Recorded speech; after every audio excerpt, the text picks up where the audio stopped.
गुरु भक्ति का मतलब नहीं क्या ना पैसा लाकर 1 करोड़ 2 करोड़ चढ़ा ना। गुरु भक्ति का मतलब आदेश का पालन, जो भी दरबार का हुक्म है उस आदेश का आप पालन करो जो आपसे हो सके, उसमें भी यथाशक्ति भक्ति। ये नहीं कि आप 2 किलो उठा सकते हो तो 50 किलो का बोझा लादा जाएगा। गुरु सदगुरु को इतना क्या पता नहीं है कि आप 2 किलो नहीं उठा सकते, आपको 50 किलो लादा जाएगा, मर जाओगे। इसलिए आदेश भी इसी तरह का दिया जाता जितना भक्त बर्दाश्त कर ले जाए, जितना आप कर सको। ये समझ बूझ करके आपके लिए आर्डर हुक्म दरबार से होता, उसका पालन करना हर सत्संगी का धर्म और कर्तव्य है। कभी कमेंट नहीं, कभी कोई शिकवा शिकायत गिला नहीं। भक्तों का इतिहास पढ़ने में रूहें कांप जाती हैं कि वो लोग भी क्या गजब के रहे होंगे। खैर उतनी भक्ति तो इस कलयुग में कोई कर नहीं पाएगा, लेकिन भक्तों के भी गजब गजब के इतिहास हैं। देखो सिख गुरु साहिबानों की 5वीं पातशाही, बाबू साहब सो रहे हैं का, तब भक्ति कैसे होगी? हैं सो ही जाते, कुर्सी वाले ही गड़बड़ हैं, जमीन वाला तो कोई नहीं सो रहा। कुर्सी चाहे दिल्ली में, चाहे लखनऊ में, चाहे ऑफिस में, चाहे कुर्सियाँ तो नाश कर रही। कुर्सी वाले ठीक हो जाएं तो जनता बेचारी तो ठीक है। जैसा राजा वैसी प्रजा, सब गड़बड़ देखो ऊपर से होता। इसी तरह बाबू साहब को कुर्सी मिल गई तो आराम से सो गए पीठ पीछे करके, देखो, और नीचे वाले बेचारे सब जाग रहे, एकदम टनाटन बैठे हैं। तो देखो आप सिख गुरु साहिबानों की 5वीं पातशाही, गुरु अर्जुन देव जी महाराज के ज़माने का एक वाक़या है। गुरु अर्जुन देव जी महाराज का टाइम पीरियड है मुग़ल बादशाह जहांगीर का समय। गुरु नानक का समय है मुग़ल बादशाह बाबर का। 5वीं पीढ़ी आते आते दिल्ली की गद्दी पर बैठे हैं जहांगीर। बाबर के बाद हुमायूं, बीच में कुछ दिन के लिए शेर शाह सूरी अफगान सरदार आ गए। अफगानी लोग शेर शाह कालिंजर के युद्ध में विस्फोट में मर गए थे। फिर हुमायूं का राज, मुग़लों का राज आ गया। हुमायूं के बाद अकबर आ गए, अकबर के बाद जहांगीर आ गए। बाबर से जहांगीर देखो ये पीढ़ी, उधर सिख गुरु साहिबानों की पीढ़ी देखो। गुरु नानक जी महाराज बाबर के ज़माने में, गुरु नानक के बाद गुरु अंगद देव जी महाराज, तीसरे गुरु अमरदास महाराज, चौथे गुरु रामदास जी महाराज और 5वें गुरु अर्जुन देव जी महाराज। अर्जुन देव जी महाराज के ज़माने में मुग़ल सम्राट जहांगीर का राज था। गुरु अर्जुन देव जी महाराज के ज़माने में पंजाब में एक बहुत बड़े सेठ रहते थे, उनका नाम था भल्ला साहब।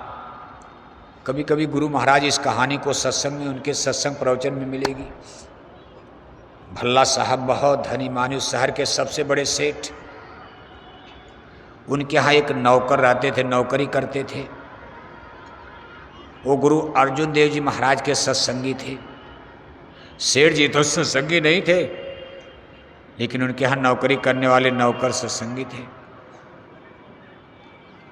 एक बार उस शहर में गुरु जी का आगमन हो गया। गुरु अर्जुन देव जी महाराज तशरीफ लाए।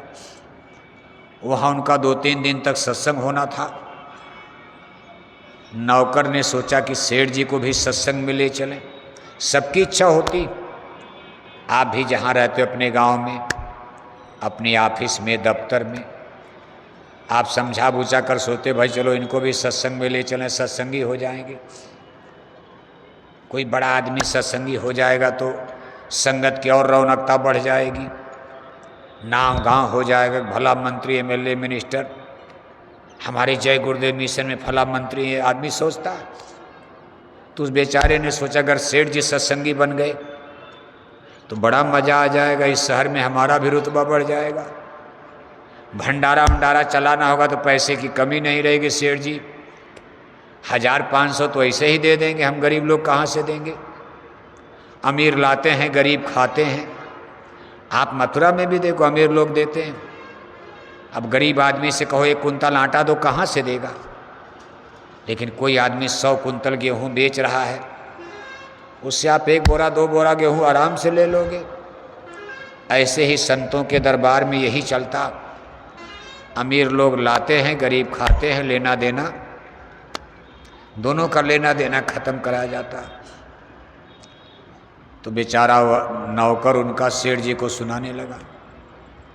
तो पहले दिन तो सेठ जी भड़क गए, कहा क्या है सत्संग उत्संग, बड़े साधु महात्मा हमने देखे, हम अपना बिजनेस व्यापार देखें कि तुम्हारा सत्संग, तुमको भी नहीं जाना। अब उसने सोचा है तो गड़बड़ हो गया, मैंने झूठे इनको बता दिया। इमारी बीमारी का बहाना बना करके तो छुट्टी मिल जाती। अब सत्संग के नाम पर तो सेठ जी हमको भी छुट्टी नहीं देंगे, चिढ़ गए। कहा इनके चक्कर में मेरा भी मामला। खैर उसने फिर ही निवेदन किया, अच्छा गुरु जी, अच्छा सेठ जी आप भले मत जाए, हमको 1 घंटे का समय। तो बहुत डांट डपट करके सेठ जी ने कहा अच्छा जाओ, आज से हमको कभी ये सब बात मत करना सत्संग उत्संग की। हम इसी तरह सत्संग में घूमें तब तो कंगाल हो जाएंगे, दुकान डलिया खराब हो जाएगी, सब बिजनेस उजनेस चौपट हो जाएगा। खैर वो गए बेचारे, सत्संग सुनकर आए। लेकिन वो भी गजब के आदमी थे। सेठ जी ने कहा क्या कैसा रहा गुरुजी का सत्संग। अब सेठ जी ने ही पूछ दिया। उस मन का गुस्सा कम हो गया था शाम को, तो उसने खूब सुनाना शुरू किया, बड़ा अच्छा रहा, अमृत बरस रहा था। और सेठ जी हम तो चाहेंगे कि भले आप सत्संग मत सुनो, 2 मिनट के लिए केवल गुरु जी का दर्शन करके चले आना आप। सेठ जी ने कहा हाँ इतना तो मैं कर दूंगा, अगर पुण्य फल इतना सस्ता है मुक्ति, अब कहो 2 घंटा हम कथा सुना नहीं होगा। हाँ कह दो कि गंगा में नहाकर तुरंत 1 डुबकी लगाओ मुक्ति मिल जाएगी, तो मैं प्रयागराज चलने के लिए तैयार। इसी इलाहाबाद में देखो मुक्ति इतनी आसान बट गई, हिंदुस्तान के सब हिंदू झोंक देखा, चलो कितने मर गए, कट गए, पिट गए। तो 1 मिनट 2 मिनट के दर्शन में काम बन जाएगा, चलो ठीक है। सेठ जी ने मान लिया, कहा ठीक है कल मैं चलूँगा आपके गुरु जी का दर्शन करने। जब सेठ जी वहाँ गए तो गुरु अर्जुन देव जी महाराज का दर्शन करते ही जैसे चुंबक लोहे को खींचता, सेठ जी को ऐसे कुछ अनुभूति हुई। सेठ जी ने समझ लिया कोई मामूली आदमी नहीं है, ये कोई कर्मकांडी तिलक टीका लगाने वाले कोई कर्मकांडी गुरु नहीं है। तमाम गुरु लोग तिलक टीका लगा के माथे भर गिरुआ नीला पीला पहन के अंदर में कुछ नहीं होता, लेकिन अगर वास्तव में तो कुछ आकर्षण। सेठ जी समझदार तो थे ही, कहा भाई जरूर कोई महापुरुष है। जब अर्जुन देव जी महाराज उनका भाव पढ़ लिया तो अर्जुन देव जी महाराज ने कहा सेठ जी भोजन वोजन नाश्ता वास्ता कर लीजिए और सत्संग सुन कर जाना। अब जब गुरु जी ने कह दिया तो सेठ जी तो कुछ प्रभावित हो गए थे। कहा भाई जब महाराज जी कह रहे हैं सत्संग सुनकर जाना तो सुन ले, क्या हर्जा है। अब उन्होंने सत्संग सुना। पहले दिन तो सत्संग कुछ समझ में नहीं आया, लेकिन यह है कि गुरु जी को देखते रहे, थोड़ा आनंद आया। गुरु जी का दर्शन दीदार, क्या कथा हो रही कुछ समझ। अब सत्संग इतनी जल्दी पढ़ाई कठिन है। पहले तो सेठ जी आत्मा परमात्मा अमर देश सतलोक। अब आदमी को क्या पता है जो पहले दिन सत्संग में आया होगा कि क्या सतलोक क्या है, सतनाम क्या है, शब्द क्या है, साउंड क्या है। लेकिन सेठ जी बैठे हैं चुपचाप, गुरु जी को देख रहे। अब इतनी देर एक संत का दर्शन करते करते उनके कितने पाप कट गए। जब घर में आए तो नौकर ने कहा सेठ जी मालिक कुछ सत्संग की बात समझ में आई गुरु जी की। सेठ जी ने कहा देखो भाई सत्संग तो, लेकिन गुरु जी जरूर कुछ पहुँचे हुए महात्मा है। इतना तो मुझे अनुभव हुआ कि तेरे गुरु महाराज कर्मकांडी झूठे गुरु नहीं हैं, जरूर इनमें कोई दैवी शक्ति है। बाकी सत्संग उत्संग तो मेरी समझ में जल्दी नहीं आया। तो नौकर ने कहा, महाराज अभी तो गुरुजी कल भी यहाँ रहेंगे, शहर में सत्संग होगा, एक दिन और कृपा कीजिए। सेठ जी ने कहा, अच्छा तो चलो, अच्छा कहते तो आज भी चलते हैं।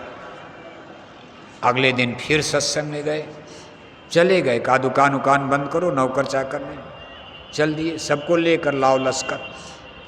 अगले दिन जब सत्संग में बैठे तो गुरुजी का सत्संग उन पर असर करने लगा। जैसे महात्मा शुरू करते, मानव जीवन अनमोल है, ये मनुष्य शरीर भगवान के भजन, जैसे दो चार शब्द जनरल, कठिन वाला तो नहीं लेकिन जनरल शब्द। एक दिन मनुष्य शरीर आग में जलकर राख हो जाएगा, एक किराए का मकान, इससे कुछ भगवान का भजन कर लो, आत्मा के कल्याण का।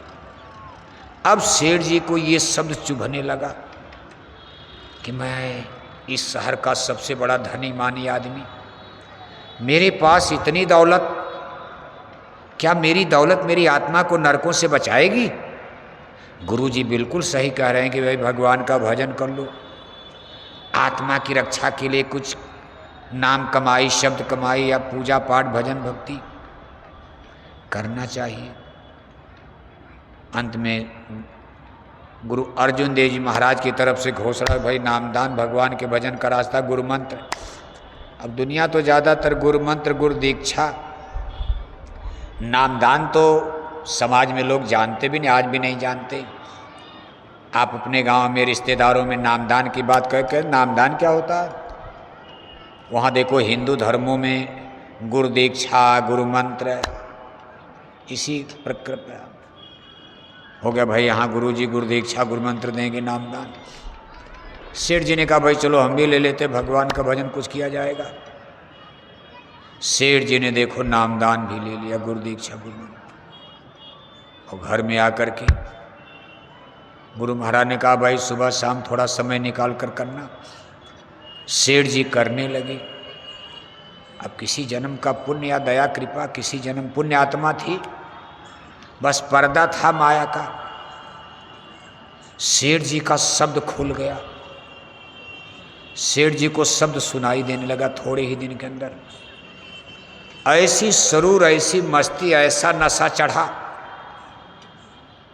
कि अब गुरु महाराज कहाँ हैं, सेठ जी खुद खोज रहे कि गुरु जी आज कहाँ हैं, आज उनका सत्संग कहाँ है। पता चला गुरु जी तो आज लाहौर चले गए। अब सेठ जी लाहौर भागे जा रहे हैं। पता चला गुरु जी आज जालंधर आ गए, सेठ जी जालंधर भागे जा रहे हैं। पता चला गुरु जी आज यहाँ चले गए। अब गुरु जी के पीछे पीछे सेठ जी बेचारे सत्संग, गुरु का दर्शन किए बिना। अब इधर जब वो सत्संग की तरफ भाग रहे तो इधर नौकर चाकरों को मौका मिल गया। नौकर चाकर उनका लूटने खाने में लग गए। धीरे धीरे सब बिजनेस व्यापार, विदेशों से व्यापार होता था, सब कुछ बर्बाद हुआ। चौपट कोई देखने वाला नहीं। उनके पास बेटे थे नहीं, केवल एक बेटी थी। बेटी की शादी कर दी, अपने घर चली गई। दोनों पति पत्नी। लेकिन सत्संग के चक्कर में जब रोज रोज सत्संग में जाओगे तो आसमान से तो रुपया बरसेगा नहीं, पैसा के लिए तो मेहनत करनी होगी। ऐसा तो कभी नहीं होगा कि आप रोज सत्संग करो, आपके आंगन में 1 करोड़ रुपया बरस जाए। मिलेगा भी तो कोई न कोई कारण बन करके, और उतने मिलेगा जितना आपके प्रारब्ध में है, जितनी आपको जरूरत है। इतना नहीं मिल जाएगा, आप फिर जाके फंस जाओ। क्यों बादशाह? हैं, उसी में फिर फंस जाओ, घर में जाकर पैसा ज़्यादा हो गया, छोड़ कर पूजा उजा। महापुरुषों को कई चीज़ देखना, दे सकते, आपके आंगन में रुपया बरस सकता, लेकिन आपको सदगुरु फंसाने नहीं आए, निकालने आए। और आप तो पहले से ही फंसे हो। कहा, बंधे तुम गाढ़े बंधनान, फंसे तुम गाढ़े बंधनान। पहला बंधन पड़ा देह का, दूसर तिरिया जान, तीसर बंधन पुत्र का जानो, चौथा नाती मान, नाती के फिर नाती होवें तो फिर कहिए कौन ठिकान। चौड़ल पचलल 17 रसरी, बांध लिया तुम वह भी तान। सुख संपदा और हाट हवेली, आय बिछाया वह भी जाल। क्या क्या विपद बखानू तेरी, तुम माया में रह गलतान। और मरे बिना तुम छोड़त नाही, जीते भर देते नहीं कान। संत सदगुरु बहु समझावें, उनकी बातें एक न मान। कैसे मुक्ति बने तुम्हारी, अब भरमो 84 खान। बंधन नहीं टूटेगा जन्म मरण में, जीव ऐसे पिलता रहेगा, भटकता रहेगा, जन्म मरण भेलता रहेगा। तो बंधन में तो पहले से फंसे, इसी बंधन से तो निकालना है।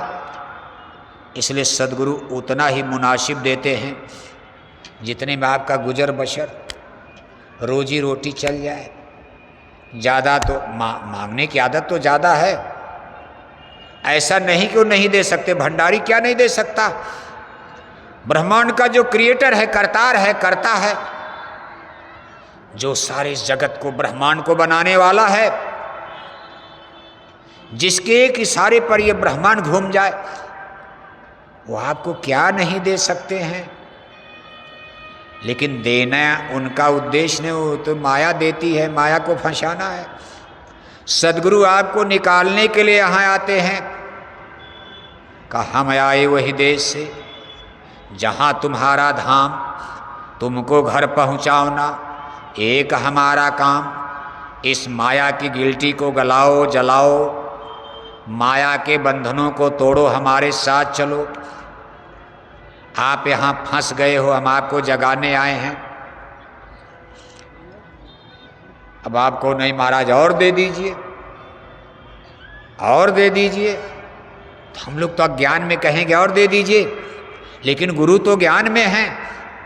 बच्चा कहेगा मिठाई खाएंगे, माँ जान रही कि बच्चे को बुखार है, मिठाई नुकसान करेगी, माँ कभी मिठाई खाने देगी? डॉक्टर नहीं खाने देगा। और हमको तो बुखार में भी मिठाई अच्छी लगेगी, खाएंगे।